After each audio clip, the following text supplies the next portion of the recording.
다큐멘터리 역사를 찾아서 제98편 서동설화 또 다른 진실을 찾아서. 지난 시간에 삼국유사의 무왕조에 실린 기사, 다시 말해서 우리가 흔히 서동설화라고 부르는 설화의 내용을 소개하고 거기 등장하는 서동은 누구인지, 그리고 선화공주는 실제로 신라 진평왕의 딸이었는지 등에 대한 학자들의 견해를 소개해드렸습니다. 그런데 여러분은 이 설화에 소개되는 것처럼 백제의 서동이 신라의 선화공주와 정말로 결혼을 했고 훗날 왕위에 올라 백제의 30대 임금인 무왕이 되었다는 이 내용을 믿는 편이십니까? 아니면 설화는 어디까지나 설화일 뿐이지 역사적 사실로 무리하게 연결 지으려 해서는 안 된다, 이렇게 생각하는 편이십니까? 지금부터는 역사학자들 중에서 이에 대해 상반된 견해를 갖고 있는 두 교수의 의견을 중심으로 서동설화의 내용들을 점검해 보기로 하겠습니다. 성왕 32년 가을 7월, 왕이 태자 여창을 지원하기 위해 직접 보병과 기병 50명을 거느리고 밤에 구천에 이르렀는데 신라의 복병이 나타나 왕이 포로로 잡혀 살해되었다. 위덕왕 8년 가을 7월, 왕이 군사를 보내 신라의 변경을 침공하였다가 신라군의 반격으로 패하였다. 위덕왕 24년 겨울 10월, 신라 서부의 변경을 공격하였는데 신라의 이찬 세종이 이끄는 군사에게 패하여 격파당하였다. 관산성 전투에서 백제가 신라에게 치욕적인 패배를 당했고 그 전투에서 성왕이 포로로 잡혀 참수를 당했습니다. 뒤이어 즉위한 위덕왕이 선왕의 복수를 하기 위해서 수차례 신라를 공격했다는 기록이 나오고 있습니다. 뿐만 아니라 우왕 3년 가을, 왕이 군사를 출동시켜 신라의 아막산성을 포위하였다. 신라왕 진평이 정예기병 수천 명을 거느리고 항전하여 백제 군사가 불리해지자 무왕 자신이 왕위에 오르자마자 신라를 공격해서 진평왕의 군사와 한바탕 격전을 치르는 모습이 보입니다. 만일 이 무왕이 서동설화에 나오는 신라 진평왕의 딸 선화공주와 결혼했다는 그 서동이라면 그는 왕위에 오르자마자 자신의 장인의 군사와 한바탕 전투를 벌였다는 얘기가 됩니다. 무슨 얘기냐면 당시 백제와 신라가 그토록 원수지간이 되어서 대립하고 있는 상황에서 왕실 간에 결혼을 한다는 것이 말이 되느냐, 이런 의문입니다. 전주교육대 김주성 교수의 얘기를 들어보시죠. 아마 이 설화상에 의하게 되면은 양국 사이에 평화스러운 관계가 조성이 되어 가지고 왕족들 간의 혼인도 가능했었고 또 인적 물적인 교류까지 가능했었다는 식으로 서술이 되어 있습니다. 근데 중요한 것은 이게 어디까지나 설화라고 하는 것입니다. 즉 사실의 바탕을 두고 만들어질 수 있는 설화도 있지만은 그것이 다른 어떤 연유로 인해서 그렇게 되어주길 바라는 의미에서의 설화도 가능하다는 얘기입니다. 그렇기 때문에 현실적으로 우리가 이것을 사실로서 파악을 하기에는 좀 어렵다. 김 교수의 얘기는 당시 백제와 신라가 치열하게 대립하고 있던 시기여서 자주 전쟁에 동원돼야 했던 백성들로서는 양국이 화평하게 지내기를 바라는 마음이 간절했을 것이다. 따라서 백성들의 이런 소망이 두 나라 왕실 간에 결혼을 해서 평화롭게 지냈다는 내용의 설화로 만들어졌을 것이다. 이런 분석입니다. 그 다음 설화에 등장하는 노래, 즉 서동요를 다시 살펴볼까요? 사행사구체의 향가인 이 서동요에 대해서 국문학계에서 다양한 해석이 있어 왔습니다만 국문학자 양주동의 해석을 중심으로 풀이하면 선화공주님은 남몰래 정을 통해 두고 서동도련님을 밤에 몰래 안고 간다. 대체로 이렇게 풀이됩니다. 요즘 같은 세상에 이런 노래를 퍼뜨려서 일국의 공주를 음해했다면 명예훼손 혐의로 크게 벌을 받았겠죠. 어쨌든 서동의 이런 음해 때문에 공주가 궁궐에서 쫓겨나는데 공주, 그대가 귀양가는 처소까지 내가 호의를 맡아 드리리다. 좋습니다. 그렇게 하시지요.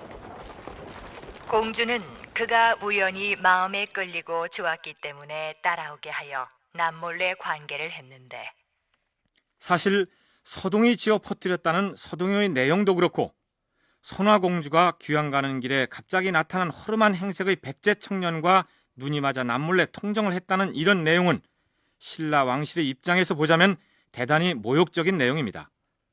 더구나 이때의 서동은 시골에서 만학해서 생계를 유지해오던 하찮은 신분이었는데 미모가 빼어나기로 백제까지 소문이 자자한 신라의 공주가 그와 결혼을 했다는 설정은 말이 안 된다는 얘기죠. 당시 선화공주가 쫓겨날 시기에는 당시 신라에는 미남 청년들이라고 할 수 있는 화랑들이 굉장히 많이 있었습니다. 그런 화랑들을 다 물리치고 백제에서 건너간 별 볼 일 없는 서동에게 당시 절세 미인이라고 하는 선화공주를 뺏겼다라고 하는 것은 신라의 입장으로 봐서는 자존심이 굉장히 상할 수 있는 그런 거라고 볼 수가 있겠습니다. 또 한편 이제 그 선화공주가 가지고 간 금덩어리를 보고 이것이 무엇이냐라고 물은 서동에게 이것은 앞으로 우리들에게 굉장히 중요한 것이 될 것이다 라고 하니까 서동이 내가 이것이 산처럼 쌓아져 있는 것을 알고 있다. 신라의 공주는 어머니인 왕후가 마련해준 금 한 마를 대단히 귀한 것으로 여기는데 백제의 시골 출신 서동이 내가 살던 시골에는 이까짓 금덩이가 산처럼 쌓여 있다고 한 것도 신라로서는 자존심이 상하는 얘기죠. 더욱이 그 금부치를 신라의 궁궐로 보냈더니 진평왕이 백제의 시골 청년에게 안부 편지를 자주 보냈고 그 때문에 서동이 인심을 얻어 왕이 되었다는 대목이야말로 허황된 얘기를 할 수 있겠죠. 신라의 국왕이 금덩어리를 받았다고 매번 문안 편지를 보내어서 백제 백성들로부터 신임을 얻게 했다라고 하는 이 표현은 참 이해하기 어렵다라고 하는 얘기입니다. 즉 이것은 신라라고 하는 존재가 상당히 백제에 의해서 낮추어 평가되고 있는 것을 보여주고 있다라고 하는 것입니다. 즉 그런 것들로 미루어 보자라고 한다면은 이 설화가 만들어지게 된 지역은 아마 백제 지역에서 만들어진 것이 아닌가. 즉 백제 지역에서 신라를 거꾸로 틀어지기를 좀 바라는 어떤 심정적인 바람이 신라 임금이 백제의 일개 서동에 불과한 청년과 안부 편지를 주고받았다는 점이 격에 맞지 않고 설령 주고받았다 해도 서로 적대적인 상황에서 만일 서동이 신라 왕실과 내통하고 있었다면 그것이 오히려 왕이 되는 데 장애가 됐을 텐데 그 때문에 인심을 얻어 왕이 되었다는 것은 이치에 맞지 않는다는 것입니다.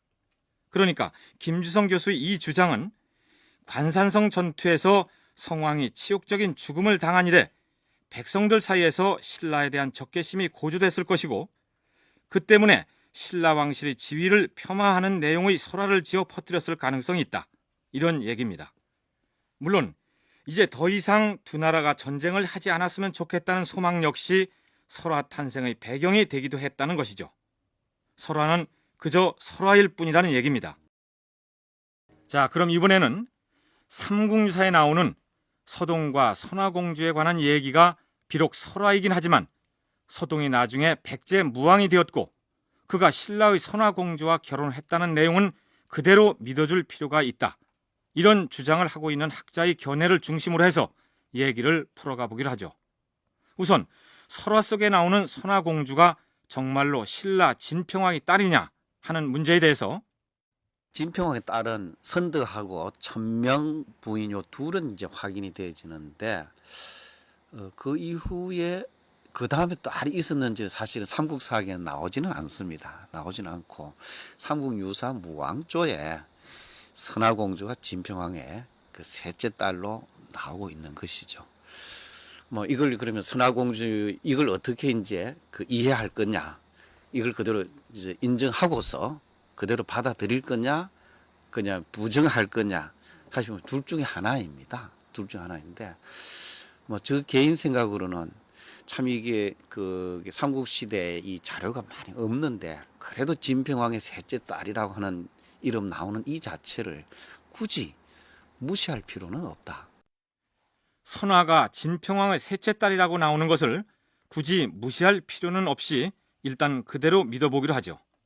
그러면 이번에는 선화공주의 신랑감인 서동 쪽의 얘기를 해보기로 하죠. 삼국유사에 의하면 서동의 홀어머니가 경사남지, 즉 요즘식으로 풀이하면 서울의 남쪽 연못가에 집을 짓고 살았다 했는데, 그러면 서동의 출생지는 어디였을까요? 경사는 수도라는 얘기이고 그 부여가 되어집니다. 근데 경사 남지변을 뭐 연구자에 따라 가지고는 그게 바로 익산의 마룡지다. 그 신정동국 여의지 성남에 마룡지라는 그 항목이 나오고 그게 이제 서동의 어머니가 이제 집을 지은 곳이다. 뭐 이렇게 나오는데, 그래서 이 경산 남쪽의 못을 익산에 그 마룡지를 이렇게 보는 견해도 있는데, 그 거리상으로 경산 남쪽 못이라 했을 때 그래도 서울하고 그게 좀 가까이 있어야지, 익산이라면 그 너무 멀리 떨어져 있는 거거든요. 그래서 이 경산 남지변 이거는 당시 수도 부여에 가까운, 그러니까 서동이 태어나서 유년 시절을 보낸 곳은 당시 백제의 도성이었던 부여 근처였으나 나중에는 익산으로 가서 말을 캐고 살았다는 얘기죠. 그럼 이제 두 사람을 결혼시켜야 하는데, 김주성 교수 말 맞다나 당시 신라의 화랑 중에는 얼마든지 근사한 신랑감이 널렸는데, 신라의 절세 미인이었던 선화공주가 그들을 마다하고 시골에서 만화 캐고 있던 더벅머리 백제 총각과 결혼을 한다. 이건 설화에서는 가능한 얘기일지 모르지만 실제로는 그 가능성이 희박하죠. 그럼 어떻게 해석해야 할까요?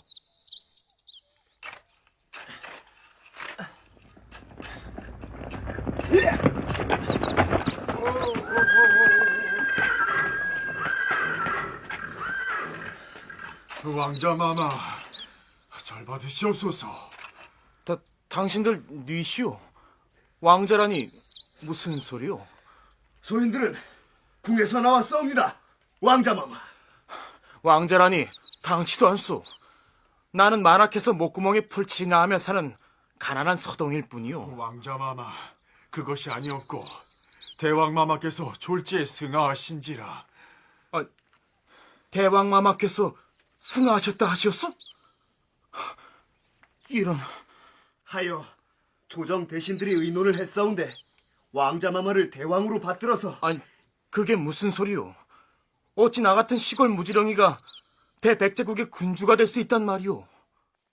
법왕이 왕권 강화를 시도하다가 귀족들에 의해서 제거된 뒤 귀족들은 누구를 왕으로 옹립할 것인지를 두고 갑론을박을 했겠죠.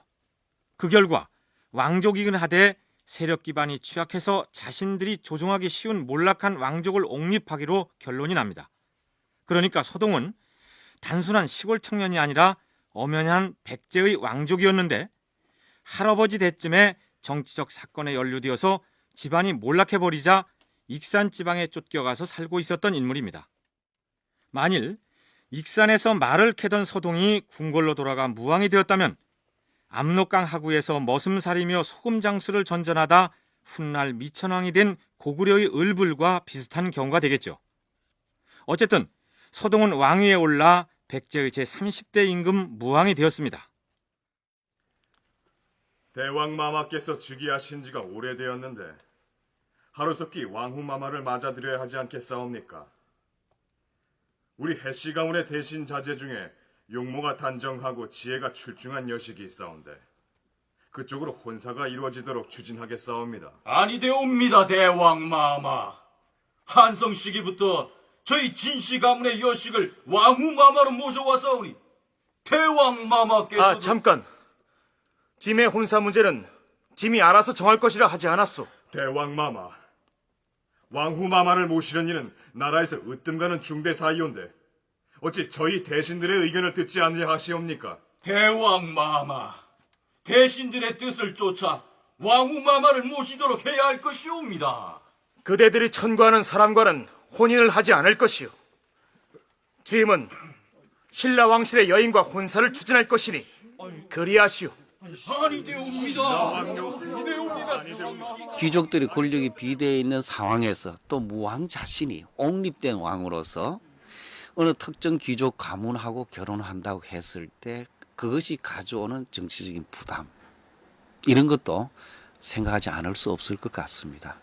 그래서 그런 정치적 부담도 들고 귀족들의 어떤 세력도 약화시키고 그러면서 왕실의 어떤 위험도 높이고 그 다음에 대외적인 고구려에 보다 효율적으로 이게 대응할 수 있는 이제 그러한 이제 그게 이 여유도 좀 가질 수 있는 이런 여러 가지를 해결할 수 있는 방법 중 하나가 신라 왕녀와 결혼하는 것.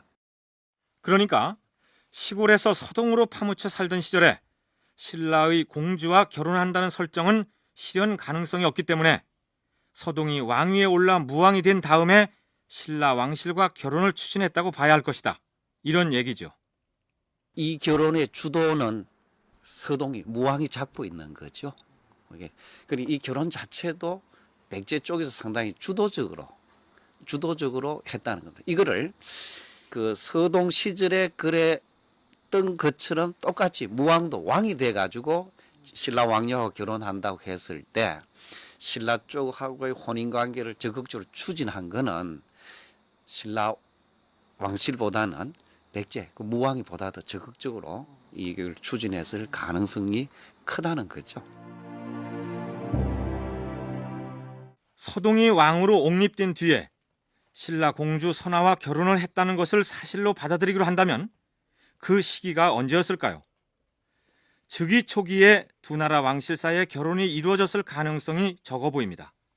왜냐하면 즉위한 지 3년째 되던 해부터 무왕이 신라에 대해서 대대적인 공격을 감행하기 때문입니다.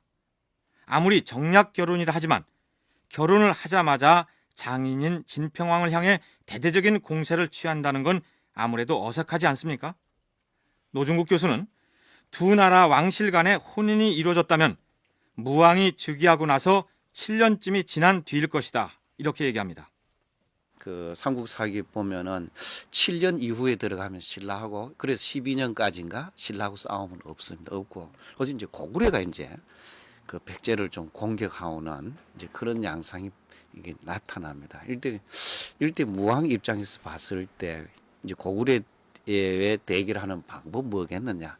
자력으로 하는 방법도 있는데 또 하나 신라와 계속적으로 대립 관계를 가지면서 고구려의 공격을 막아내는 것. 이건 상당히 2중 3중에 그 부담이 될 수도 있다. 그럼 신라와 일단은 이제 그 전쟁 상태를 평화적인 관계로 좀 두고 고구려에 대결할 이런 필요성도 좀 느낄 수 있을 것 같습니다. 가령 이렇게 됐을 것이란 추측이죠. 수나라에 갔던 사실은 북방의 정세가 어찌 돌아가는지 보고하도록 하라. 예, 대왕마마. 수나라가 조만간 요동정벌에 나설 것 같사옵니다. 수나라가 고구려를 칠 경우 우리 백제가 수나라를 지원하겠노라고 했는데 수양제의 반응은 어떠하던고? 우리의 제안을 받아들인다 하였사옵니다. 고구려의 움직임은 어떠한가? 고구려의 움직임이 심상치 않사옵니다. 우리 백제를 침략하기 위해서 조만간 수군을 움직일 것이라는 첩보가 들어와 있습니다. 대왕마마, 만일 북방의 고구려가 침공해 온다면 군사력을 모두 동원해서 방어해야 할 터인데 그 틈을 타서 신라가 침략해 올 경우 어찌 감당하시겠사옵니까? 짐도 그걸 걱정하고 있다. 위덕대왕은 태자 시절에 가야와 외의 전폭적인 지원을 받고도 신라에게 패한 적이 있지 않사옵니까? 지금은 우리 백제의 국력이 그때보다는 강해졌다 하나 고구려와 신라 두 나라 모두를 원수로 돌리는 것은 위험천만한 일이옵니다. 예, 고구려와 전투태세를 갖추려면 신라와는 우호관계를 맺어야 할 것이옵니다. 허나 짐이 즉위하고부터 대대적인 공격을 감행하여 두 나라 사이에 전운이 감돌고 있는데 갑자기 화치를 맺자고 제의한들 신라 쪽에서 응하겠는가? 한 가지 방법이 있사옵니다. 그것이 무엇인고? 신라 왕실의 혼인을 제의하는 것입니다. 신라 왕의 딸을 보내달라 요구하시옵소서. 진더러 신라 왕실에 장가를 들라는 말이더냐? 이렇게 해서 무왕 제위 8년이나 혹은 9년쯤 해서 필요에 따라 정략 결혼을 했을 것이라고 가정해 볼 수 있다는 얘기죠. 이때 결혼을 했다면 무왕이 그때까지 총각 군주로 지내고 있지는 않았을 것이기 때문에 서동설화에 나오는 것 같은 처녀 총각의 국경을 뛰어넘는 감동적인 로맨스, 이런 것하고는 거리가 멀겠죠. 그러나 제위 8년쯤에 선화공주와 결혼을 했다 하더라도 무왕은 결혼하고 나서 4년쯤이 지난 뒤에 다시 장인의 나라인 신라를 공격하는 것으로 되어 있습니다. 이 부분은 또 어떻게 설명해야 할까요? 신라가 이제 한강 하류지까지 다 점령을 했는데도 불구하고 백제로서는 굉장히 백제 성왕 때입니다. 굉장히 타격을 입었는데 도리어 성왕은 자기 딸을 진흥왕의 소비로 들여보내는 그런 것이 바로 이제 정략적인 어떤 결혼 이건데, 그 무왕하고 그 선화공주와의 결혼도 그런 이제 정략적인 측면도 그 있을 수 있다는 걸 굳이 뭐 이렇게 부정할 필요는 없을 것 같습니다. 그리고 대개는 초반에 보면 신라하고 막 싸우니까네, 이렇게 싸우는데 무슨 놈 결혼이 될 수 있냐, 이렇게 이제 부정적으로 보기도 합니다만은 다른 각도에서 보면은, 다른 각도에서 보자면 양쪽의 긴장이 고조되는 시기일수록 결혼을 통해서 기대할 수 있는 효과가 크기 때문에 오히려 정략 결혼이 이루어질 필요성이 더 높다는 얘기입니다. 물론 왕실 간에 혼인을 했다고 해서 그것이 영원한 우호 관계를 보장해 주지도 않겠죠. 그렇다면 백제 무왕이 왕위에 오르고 나서 정치적인 필요에 의해서 신라의 선화공주를 후비로 맞아들였다면 서동설화 같은 이야기는 어떻게 해서 생겨났을까요? 현실적으로 결혼이 있었고, 이 결혼이 나중에 이제 입에 회자되면서 이제 아주 극적인 요소들로 많이 이제 구성이 돼서 굉장히 여러 차례 반전돼 갔다고 보는 거죠. 그 반전돼 간 중요한 기점이 하나는 결혼 시점입니다. 사실 결혼은 제가 보는 입장은 왕이 되고 난 다음에 국제 결혼을 했는데, 그러나 설화상에서 이게 이제 그게 구성이 돼 가는 과정에서 이게 결혼하기 이전에 서동시설에 선화공주와 결혼한 것처럼 구성 요소가 이렇게 반전돼 버렸다는 거죠. 왕실 간의 정략 결혼은 고대 국가 시기에 흔히 있는 일이었지만 어쨌든 백제의 국왕과 신라 공주의 결혼 소식이 백성들에게는 흥미로운 화제거리가 됐겠죠. 더군다나 설화에 나오는 것처럼 선화공주가 절세 미인이라면 새로 들어온 왕비를 둘러싸고 소문이 더욱 무성했겠습니다. 이번에 궁궐에 새로 들어온 왕비가 신라에서 왔다는 소문이 사실인가? 아유, 사실이다 마다.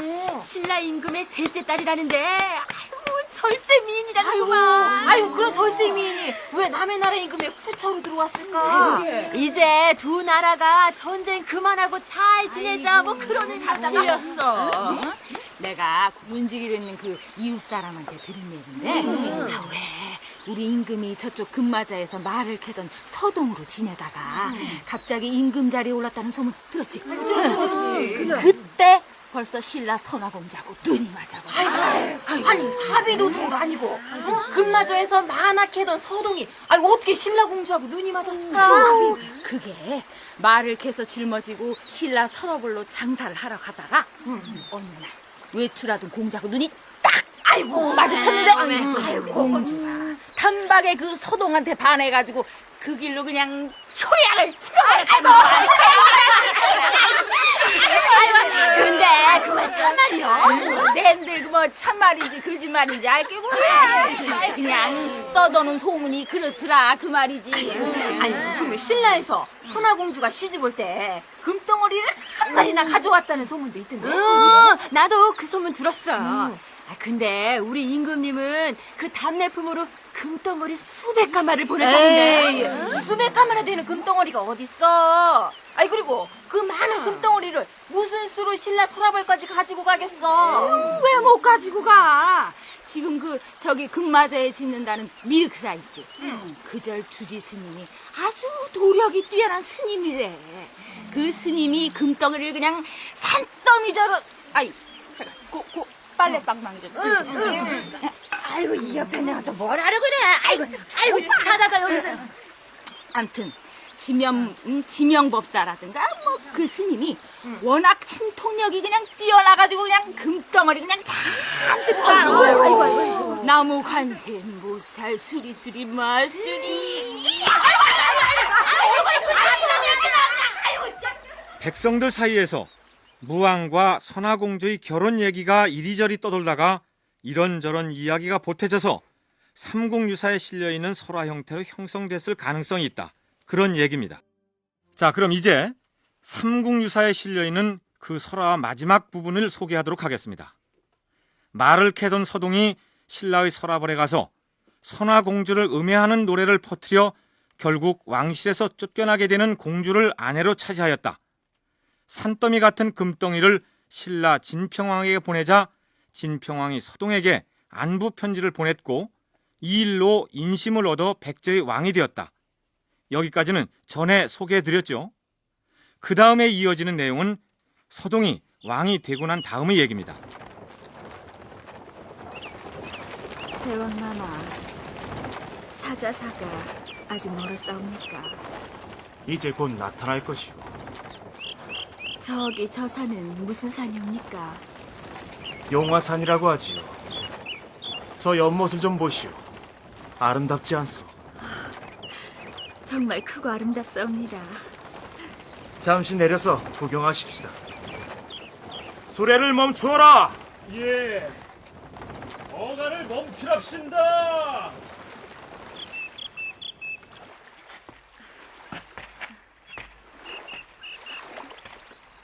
대왕마마, 이렇게 큰 못은 처음 보옵니다. 아니, 대왕마마, 저기 좀 보시옵소서. 오, 미륵보살님이시다. 왕비도 함께 미륵보살님께 지성을 드립시다. 나무 관세음보살.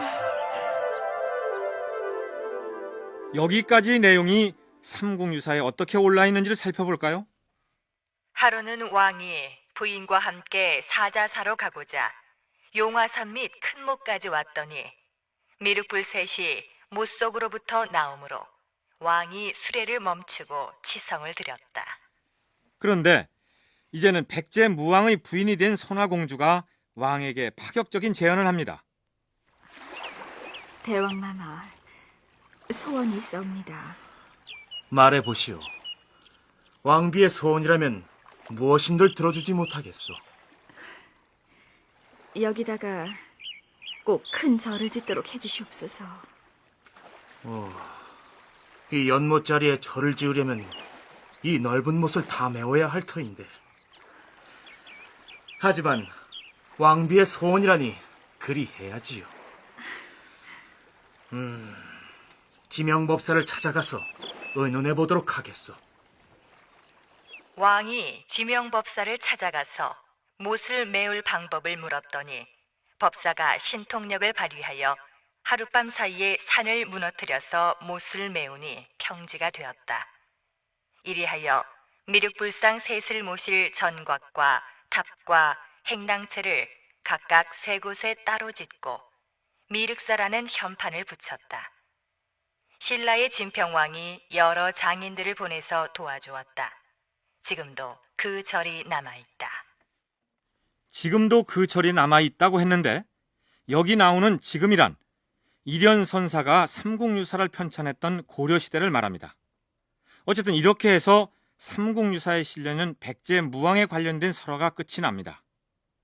이때 지었다는 미륵사는 전라북도 익산시 금마면 용화산 남쪽에 자리를 잡았는데 사찰의 규모가 동서로 172m, 남북으로 148m에 이르는 백제시대 최대의 사찰이었고 국보 11호로 지정돼 있는 미륵사지 석탑은 우리나라에서 가장 크고 오래된 석탑입니다.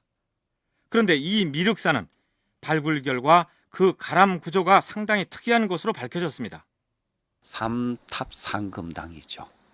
이제 가운데 목탑 뒤에 이제 중금당, 동쪽에 석탑 뒤에 동안, 그다음 동금당이죠. 그다음에 서쪽에 석탑 뒤에 이제 서금당, 이렇게 이제 삼탑 상금당이라 하는 이런 아주 특이한 가람 구조가 이제 그 확인이 되어졌습니다. 이제 그 사역도 굉장히 넓고 또 특이한 구조로 되어 있고, 그다음 발굴한 결과 이제 중앙탑은 구층 목탑이라는 게 확인이 되었고, 동탑과 서탑도 구층인 그 석탑으로 이제 확인이 그게 되어졌습니다. 이걸 이제 무왕이 창건을 한 것이죠. 발언은 이제 선화공주 항세입니다. 지명법사가 신통력을 발휘해서 산을 무너뜨려 넓은 못을 메우고 그곳에 미륵사를 지었다 했는데, 신통력으로 한순간에 연못을 메워 평지로 만들었다는 얘기는 물론 설화적인 표현이겠죠. 미륵사를 짓는 데에 지명법사가 큰 역할을 했다, 이 정도로 이해하면 될 것 같습니다. 그렇다면 미륵사지 발굴 결과 못을 메워서 절을 지었다는 것이 고고학적으로 입증됐을까요? 그 설화상으로는 지명법사 신통력을 하룻밤만에 메웠다 했는데, 그러나 그거는 설화적인 얘기고, 그 못 모으는 얘기는 상당히 힘든 일인데, 그 일을 도맡아서 처리한 것도 이제 지명법사가 되어지는 것입니다. 실제 이제 미륵사 발굴을 해봤더니 그걸 이제 그게 못이었다는 게 이제 확인이 되죠. 그걸 이제 메워가지고 다져서 이제 절을 세웠다 하는 게 실제 발굴 결과도 와서도 확인이 되어졌습니다. 되어졌고, 또 새 부처님을 미륵 삼회전을 지었다 하는 것도 발굴을 해봤더니 삼탑 상금당이라는 형태로 되어 있어서 기록하고 실제 현장에 이제 딱 맞는 것, 이렇게 되어졌습니다. 무왕이 용화산 아래를 지나가는데 큰 못에서 미륵 삼존불이 떠올랐고 그곳에 절을 지어 미륵사라고 하였다. 삼국유사 이 내용은 예사롭지가 않습니다. 재밌는 거는 절 이름이 미륵사죠. 그리고 이제 새 부처님이 이제 미륵불입니다. 미륵불인데, 이 미륵 하생경에 보면은 뭐 이런 게 나옵니다. 이제 미륵이 하생을 해가지고 용화수 아래에서 세 번의 설법을 통해 가지고 서가모니불이 이제 미처 구제하지 못한 중생을 이제 구제한다는 그 얘기가 나오는데, 이 미륵이 이제 용화수 아래 하생을 했을 때 제일 먼저 만난 분이 상거전륜성왕이라고 나옵니다. 설화에 나타난 장면이 미륵 하생경의 내용과 맞아떨어집니다. 연못 속에서 삼존불이 솟아오른 것은 곧 미륵이 하생하였다는 것을 의미하고, 아울러 미륵사지가 세 개의 사찰을 삼원병립 방식으로 가람 배치를 해놓은 것으로 확인됐는데, 이는 미륵이 하생하여 세 번의 설법을 한다는 미륵경전의 내용을 형상화해 놓은 것이라고 볼 수 있습니다. 무왕이 미륵사를 무슨 목적으로 지었는지, 그리고 삼국사기에 나오는 왕흥사와는 같은 절인지 다른 절인지, 무왕의 익산천도설과는 어떤 관련이 있는지 등에 대해서는 나중에 자세히 알아보기로 하겠습니다. 지금까지 우리는 삼국유사에 수록된 무왕과 관련된 설화 내용들을 다각도로 짚어보았습니다.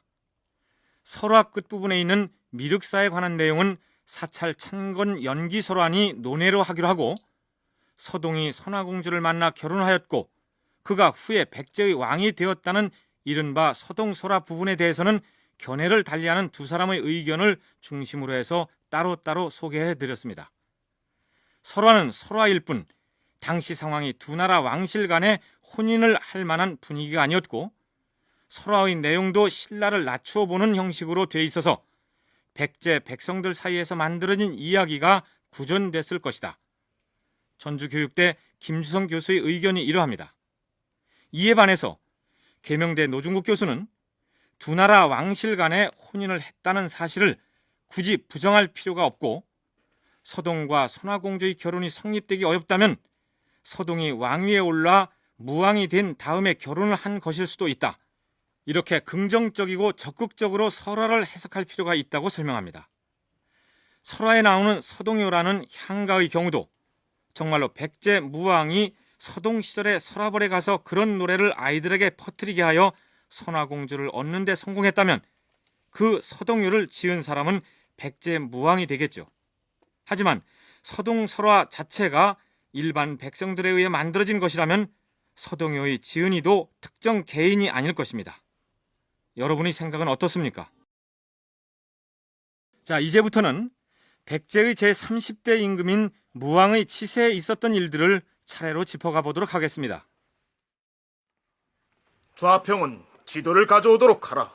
예, 대왕마마. 여기 있사옵니다. 이제부터 그동안 신라에게 빼앗긴 옛 땅을 되찾아야 할 것이다. 아니, 그저 옛 땅을 되찾는 데에 그치지 않을 것이다. 장차 힘을 키워서 신라의 왕국이 있는 설화벌까지 진격하고야 말 것이다. 우리가 신라 땅으로 나아가기 위해서 가장 먼저 얻어야 할 것이 어딘지 아느냐? 예, 알고 있사옵니다, 대왕마마. 이곳 암악산성이옵니다. 지금이 좌평 해수에게 군사를 내어줄 것이다. 좌평은 신라가 차지하고 있는 암악산성을 격파할 묘책이 있느냐? 예, 대왕마마. 군사를 내어주신다면 암악산성을 포위하여 저들의 항복을 받아내겠사옵니다. 좋다. 암악산성으로 출동하라.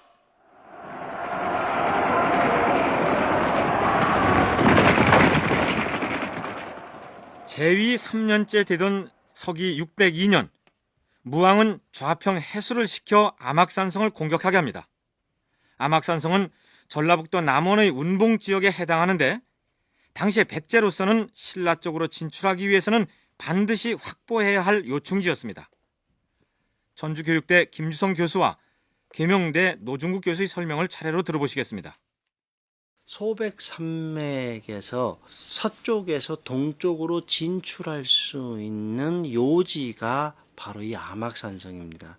그렇기 때문에 암악산성, 즉 모산성 전투가 무왕대에 몇 차례 기록이 되어져 있는 것이 바로 소백산맥을 백제가 넘을 수 있느냐 없느냐를 판가름해주는 좋은 기준이 되게 됩니다. 이 운봉을 넘어서게 되면은 바로 함양으로 접어들게 됩니다. 경상도 땅으로 이제 접어들 수 있다라고 하는 이제 경상도 신라를 침공할 수 있는 터전을 닦았느냐 못 닦았느냐를 보여주는 것이 바로 이 운봉 전투입니다.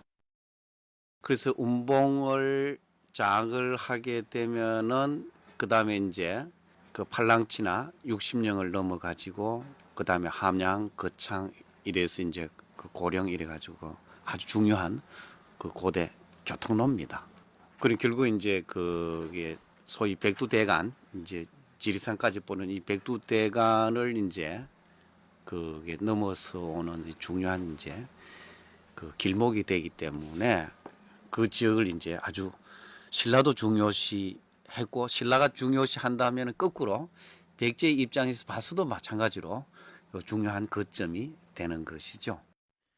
지금의 운봉 지역에 해당하는 암악산성을 장악하게 되면 경상남도 함양을 거쳐서 예전의 가야 지역으로 진출할 수 있기 때문에 무왕이 즉위한 이래 신라에 대한 첫 공격 목표를 암악산성으로 잡았다는 얘기입니다. 그 다음 무왕은 꼭 암악산성이 아니더라도 즉위한 지 3년째에 이른 이 시점에서 한 번쯤 전쟁을 수행할 필요가 있었습니다. 군권을 장악을 하는 건 적어도 관산성 패전 이후로 들어가가지고는 이 군사권 문제는 실권 귀족들 수중에 들어가 있은 것 같습니다. 이 군사권 장악을 해야 되는데 이 군사권 장악의 방법으로서 하나 쓰는 게 전쟁을 일으키는 것이죠. 그런데 어쨌든 전쟁을 이 과정을 통해서 이제 군 통수권을 확실하게 장악을 하고 이제 그걸 통해서 이제 그 왕권을 이제 확립하려고 하는 이런 측면하고도 좀 같이 그 연결시켜서 볼 수가 있지 않겠느냐. 관산성 전투에서 위덕왕이 참패한 이후로 군사권 자체가 귀족 세력의 수중에 있었을 것이라는 분석입니다. 더군다나 무왕이 삼국유사에 나오는 것처럼 변방인 익산 지역에서 성장하였다면 사비도성의 지지 기반이 대단히 취약한 형편이었겠죠. 그래서 전쟁을 일으킴으로써 왕으로서의 위엄과 권위를 높이려 했을 것이라는 설명입니다. 그렇다면 무왕의 명을 받고 출동한 해씨 가문의 실력자 해수는 암악산성 정벌에 성공했을까요? 성 안에서 방어하고 있는 신라 군사들도 이제는 지쳤을 것이다. 군사들은 성문을 지키는 적병들을 향해 활을 쏘아라!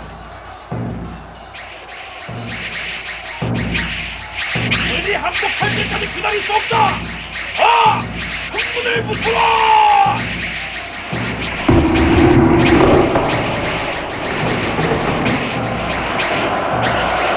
아니, 저게 무슨 소리냐?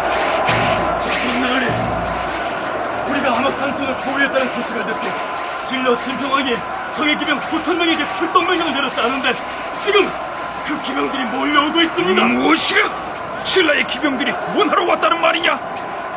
이란 아니 되겠다. 백제군은 산성 포위를 풀고 신라 기병들과 맞서 싸우라. 좌평 나으리, 우리 군사가 불리합니다. 아니 무슨 소리냐? 오랫동안 성을 포위하고 공격하느라 우리 병사들이 모두 지쳤습니다. 장군, 이제 곧 성 안에 있던 신라군이 밖으로 나와 합세하면 더욱 불리해질 것입니다. 이란 아니 되겠다. 자, 백제군은 후퇴하라! 후퇴하라! 백제군은 그렇게 서둘러 군사를 물림으로써 무왕의 첫 번째 신라 공격은 아무런 성과 없이 끝나고 말았습니다. 그런데 백제의 1차 공격을 받았던 신라 측의 대응이 만만치 않았습니다. 신라가 소타, 외석, 천산, 옹잠 등 4개의 성을 쌓고 백제의 변경을 침공하였다. 그러나 유감스럽게도 여기 거론된 4개의 성 이름이 오늘날의 지명으로 어디를 일컫는지 밝혀진 곳이 없습니다. 암악산성하고 요 네 성은 전체적인 그 기사로 봤을 때는 거리가 크게 멀리 떨어져 있는 것은 아닌 것 같다. 그 운봉고원에서 이제 암악산성이 가장 이제 그 암악산성 그 이후에도 보면 신라하고 이제 몇 차례 이제 싸움이 나온 보니까는 그 운봉 그 고원에서 가장 핵심적인 이게 성이고, 그다음 이와 연관되지는 성으로서 이제 4개를 쌓고, 이게 이제 이걸 여기에서 이제 그 백제로 쳐들어가고 있으니까네 보통 이제 전진 기지적인 이제 측면을 가지는 이제 그런 성인 것 같습니다. 그래서 암악산성을 추구를 하고 그다음에 그 전진 기지로 4개 성을 쌓고, 운봉에 있는 암악산성이 주성이라면 신라가 이 암악산성을 중심으로 해서 소타, 애석, 천산, 옹잠 등 4군데의 보조성을 쌓았다고 보면 될 것 같습니다. 이럴 수가. 신라가 암악산성 주변에 4개의 성을 쌓고 우리 백제 쪽을 향해 공격을 계속하고 있단 말이냐? 그러하옵니다, 대왕마마. 참을 수 없는 일이다. 이제 저들에게 우리 백제의 기상이 살아있음을 보여줘야 할 것이다. 좌평 해수는 들으라. 예, 대왕마마. 보병과 기병을 합하여 4만의 군사를 줄 것이니 암악산성으로 출동하여 신라군을 반드시 무찌르라. 알겠느냐? 소장에게 4만 대군을 이끌라고 하시었사옵니까? 반드시 대성을 거두어서 성을에 보답하겠사옵니다. 각오가 돼 있으면 출병하라. 자, 백제의 보병과 기병은 전선으로 향하라!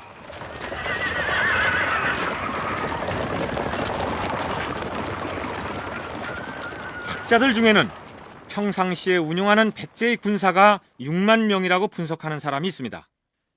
그런데 무왕이 이 암악산성 전투에 4만 병력을 동원했다면 대단히 큰 규모의 전쟁이라고 할 수 있겠죠. 우리 백제군은 신라가 구축한 4개의 성을 모두 함락시킬 것이다. 공격하라!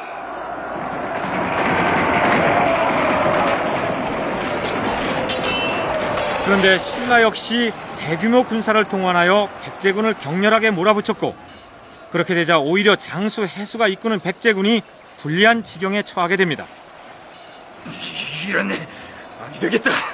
백제군은 후퇴하라. 후퇴하랍니다! 후퇴하라!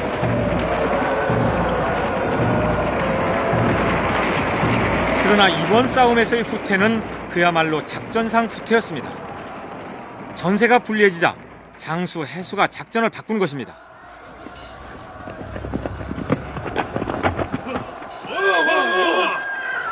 좌평나으리, 어찌하여 군사를 물리라 하셨습니까? 제대로 싸워보지도 못하고 퇴각하고 만다면 대왕마마께 뭐라고 보고할 작정입니까? 퇴각이라니 무슨 소리냐?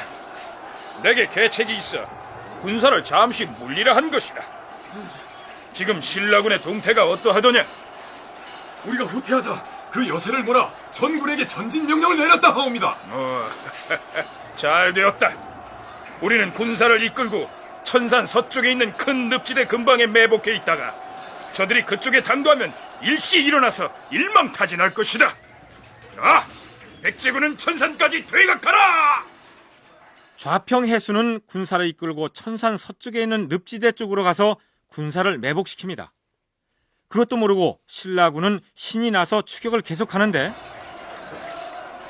좌평을은 드디어 적군이 우리가 바르던 함정 속으로 빠져들고 있습니다. 좋다. 자, 지금이다. 백제군은 돌격하라!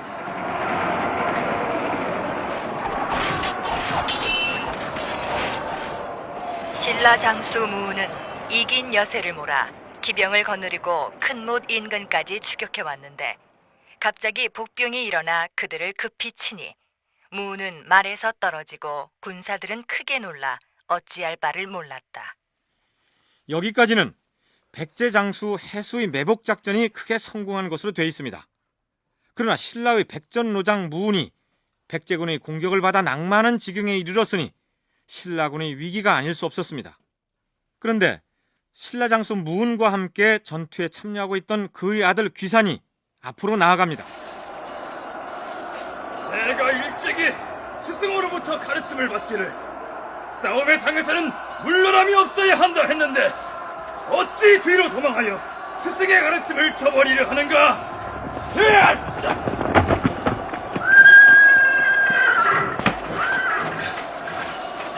아버지, 제 말을 대신 하십시오. 소자는 맨몸으로 돌진하겠습니다. 이야! 귀사는 타고 있던 말을 아버지에게 주고 소장 추왕과 함께 창을 휘두르며 나아가 힘을 다해 싸우다 죽었다. 바로 이 순간에 신라의 남은 군사들이 귀산과 추왕의 죽음을 지켜보고 분전하여 싸웠고 그 결과 백제 군사가 크게 패한 것으로 되어 있습니다. 백제의 패배가 어느 정도였느냐 하면 삼국사기 기록대로라면 이렇습니다. 백제 좌평 해수는 겨우 죽음을 면하고 단기로 돌아왔다. 전장에 나갔던 4만 대군이 모두 몰살하지는 않았겠지만 어쨌든 삼국사기에는 해수가 겨우 혼자만 살아서 도망쳐 왔다고 되어 있습니다. 신라군에게 대패를 했다는 얘기죠. 그런데 백제의 복병에 걸려 패배가 분명했던 신라를 승리로 이끈 사람은 신라 장수 무운의 아들 귀산입니다.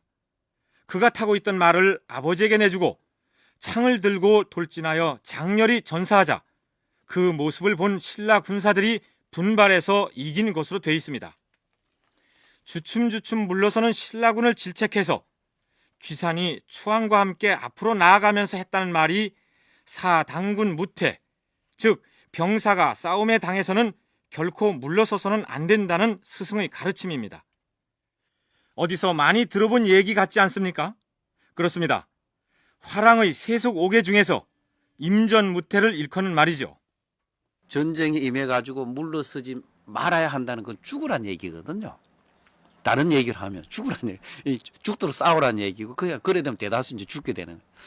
근데 이제 귀산도 그걸 귀감으로 삼아가지고 신라군이 굉장히 어려운 상황에 빠졌을 때 자기 목숨을 이제 내놓고 싸운 거고 그게 이제 도리어 신라군한테는 하나의 이 기세를 올려서 이 길을 살리는 계기가 돼가지고 도리어 이제 백제군이 대패하는 뭐 그런 결과가 된 것이죠. 그래서 이 귀산의 모습에 대해서는 되게 이제 이 화랑이 어떤 삶을 살았냐 하는 하나의 좋은 예 중에 하나가 될 수가 있겠습니다. 그렇다면 귀산에게 임전무태의 정신을 가르쳐준 그의 스승은 누구일까요? 삼국사기 열전편의 귀산전을 보면 귀산과 추앙에게 처음으로 세수고개를 내려준 사람이 바로 원광법사라고 돼 있습니다. 어쨌든 백제는 이 싸움에서 대패한 것으로 돼 있습니다. 그런데 삼국사기 백제 본기라면 백제군의 입장에서 서술해야 하지 않겠습니까? 백제 장수 해수가 매복 작전을 성공적으로 펼쳐서 신라군을 위기로 몰아넣었다는 대목까지는 백제군의 시점에서 서술하다가 신라 화랑 귀산이 장렬하게 죽었고 그 바람에 신라군이 대승을 거두었다는 대목은 신라 군인들의 활약상을 중심으로 서술하고 있습니다. 어쨌든 4만 대군을 전투에 내보냈다가 패배한 백제로서는 이 전쟁의 결과가 충격이 아닐 수 없었겠죠. 여기서 그 전쟁의 실질적인 책임자였던 좌평 해수의 패배가 무왕에게는 어떤 영향을 미쳤는지 생각해 볼 필요가 있습니다. 이 전쟁 이후에 백제의 무왕은 왕권을 강화하기 위한 조치들을 취해 나가기 시작합니다. 전주교육대 김주성 교수는 백제 무왕의 사찰 건립과 권력 강화라는 논문에서 무왕의 왕권 강화 시도가 사찰 건립을 통해 실천되었다고 주장합니다.